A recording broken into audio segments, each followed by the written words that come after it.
agritourism theme, and I'm going to invite Eva Hegarty from Burren Glamping to come and speak to you now. Now, the Burren is seen both as a barren place and a fertile place. It's christened a fertile rock about 1,000 years ago.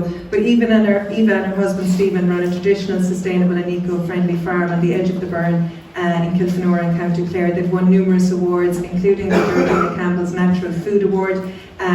They run the farm without fertilisers or pesticides, and animal welfare is at the centre of what they do as well. As well as this, they operate Burren Glamping, the agritourism side of things, and they rear free-range, rare breed pigs, beef cattle and grow vegetables. So Eva, if you'd like to join us here. The farm is recognised as a geofood producer within the Burren Cliffs Moor UNESCO Global Geopark just last year, I think, as well. And Eva and I are neighbours actually in County Clare as well. So we'll say hello to Eva Hegarty from Burren Glamping. Hi, so can you hear me? Thank you, Tina. Yes, we go back a long time actually.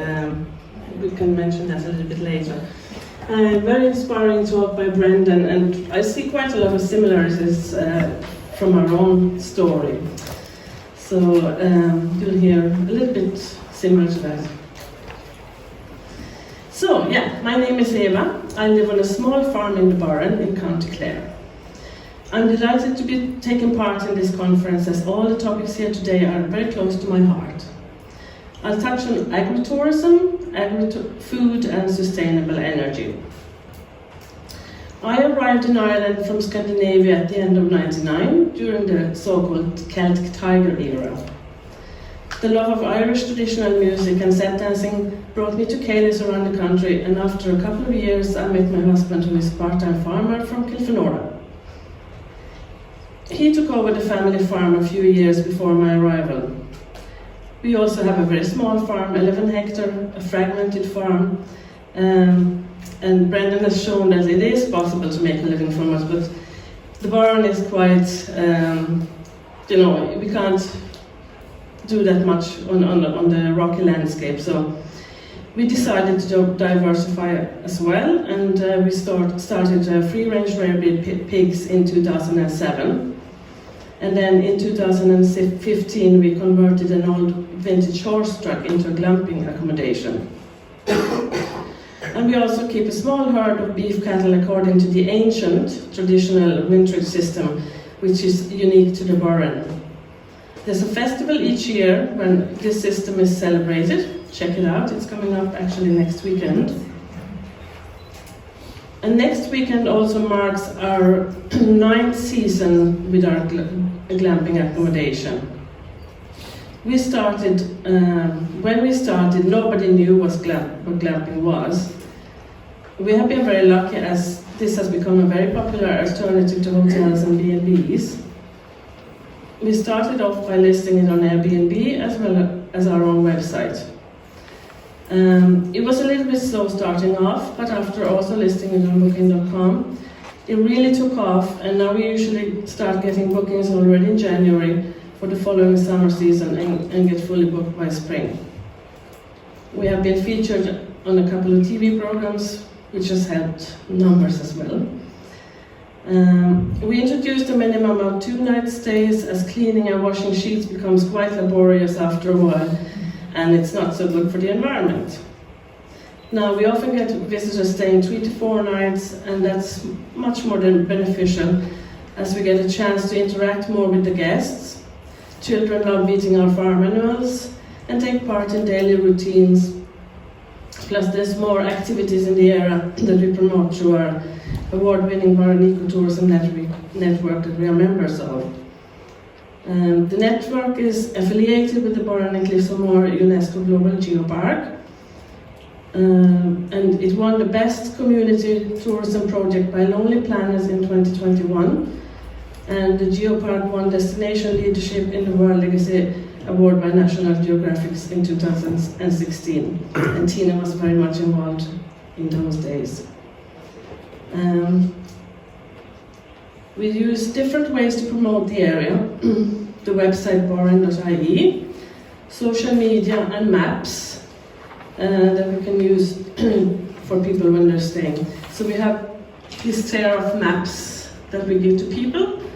We can help people point out what their interest might be, and it's quite nice in this digital era to actually put a map in front of people and give them ideas what to do.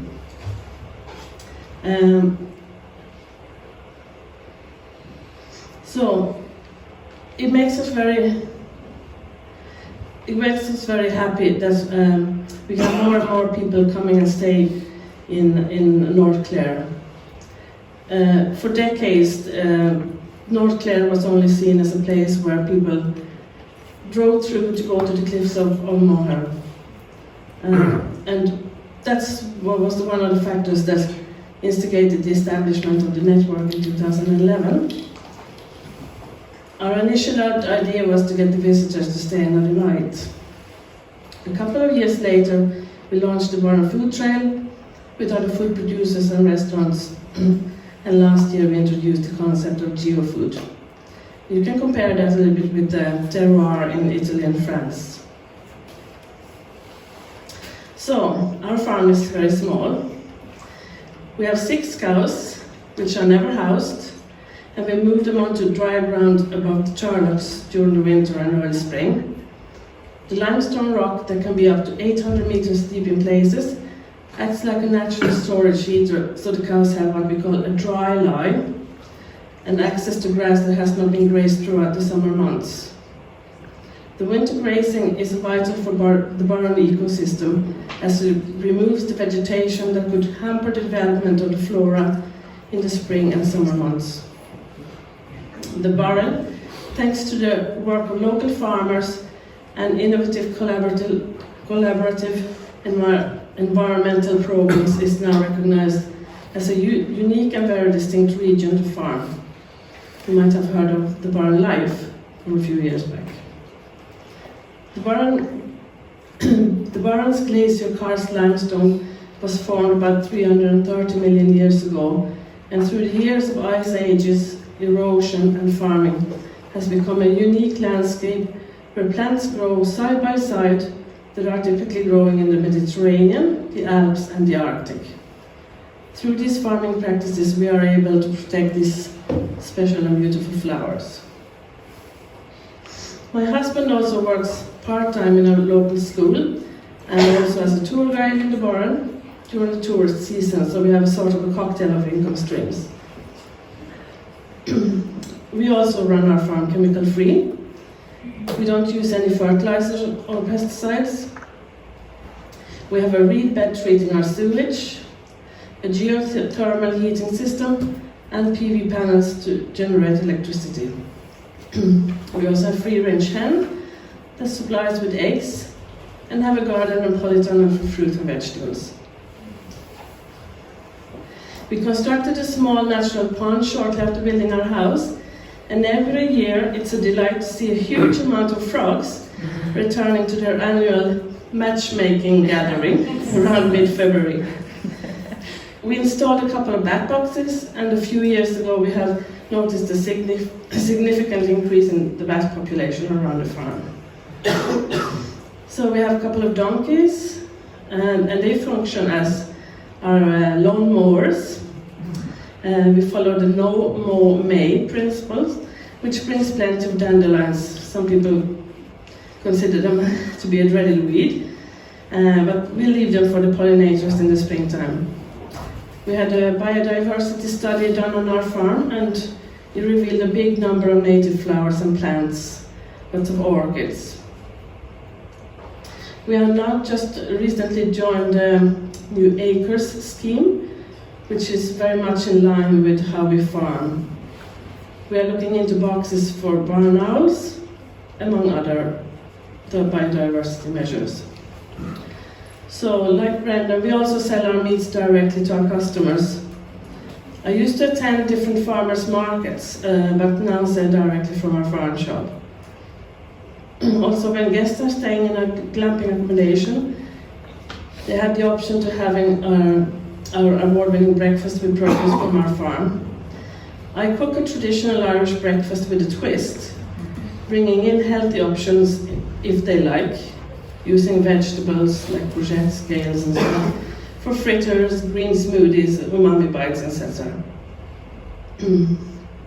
So, an alternative to farmers' markets is a concept called REKO, R-E-K-O. And the name is a Swedish acronym meaning fair consumption. It's a concept built on advertising and communication on Facebook groups. Nearly every town and village in Scandinavia and many other parts of the world have their own REKO groups, or rings as they call them.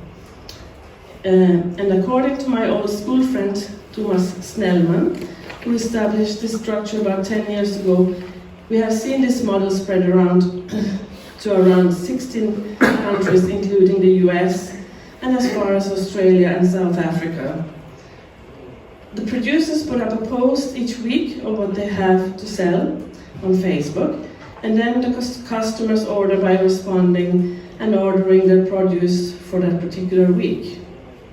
Then there's a pre-designated place and time for the producers and customers to meet for a pickup. And it only lasts for about 30 to 60 minutes. The advantage for the producer is that they know exactly what to bring, and it's a huge time saver compared to a traditional farmer's market, where you would spend a whole day hoping that customers will arrive to buy your products. Sometimes you would have to bring produce back home that wasn't sold, or sometimes you sell out too quickly and regret that you could have brought more if you had known in advance. So this REKO model is an excellent sustainable alternative system for local food, and is working really well financially by cutting out the middleman, and the customers get to meet the farmers and the producers in person. And finally, I'm involved in some climate action in our village. We have set up our own sustainable energy community, Kilfenora SCC, which is operating under the umbrella of the Community Development Group. It is supported by SCAI, by funding and mentoring. We launched our own energy master plan 3 weeks ago. We are hoping to be able to avail of the new climate action funding that is coming on stream in the near future, hopefully in the next couple of weeks. We would like to install some EV charging points, PV panels on a couple of our community buildings, our community hall and the Burren Centre, which was set up as a co-op and is now a social enterprise with a visitor attraction and a cafe. And for the cafe, we would also like to install a small anaerobic biodigester, like my blog, for example. I don't know how many of you have heard of them. It is a wonderful Irish-made closed system where you insert your food waste, which then produces biogas that is piped into your kitchen for cooking with, and the tap you can get your liquid fertilizer for the garden. You reduce your food waste to practically zero. In Scandinavia and many other parts of the world, anaerobic biodigesters are commonly in use. Hopefully this is something that will become a more renewable source here in Ireland as well. We produce a lot of waste on our farms, as we have heard before, all through the hospitality industry and households as well, which could be a good source for creating our own energy in biogas form. And this would cut out the greenhouse gas, and I think this is a win-win. I was recently in Scandinavia and noticed that more and more cars are using biogas instead of petrol and diesel. And I hope we will head in the same direction here in Ireland too. Separating our domestic waste into recyclables and energy waste can be different from country to country, we have noticed from our guests staying with us. We can all get better at understanding how to deal with our waste. In my hometown in Finland, general waste is now either bio-waste or energy waste, except all the different recyclable waste. Nothing is going to landfill. I think there's room for improvement. and a shift in approach to our waste here in Ireland. How would we go about it? I think by educating people already at a young age in the schools, and by inspiring campaigns in media like television, radio, social media, and by offering different types of incentives. I grew up with the idea that there's no bad weather, only bad clothing. Could we apply the same way of thinking to waste? I'd like to think there's no waste, only resources. After lunch, we're going to hear about health and well-being. I will leave the topic to the other speakers who are much knowledgeable than I am. But I strongly believe, though, that eating natural and clean food is the very foundation of health and wellness. Thank you.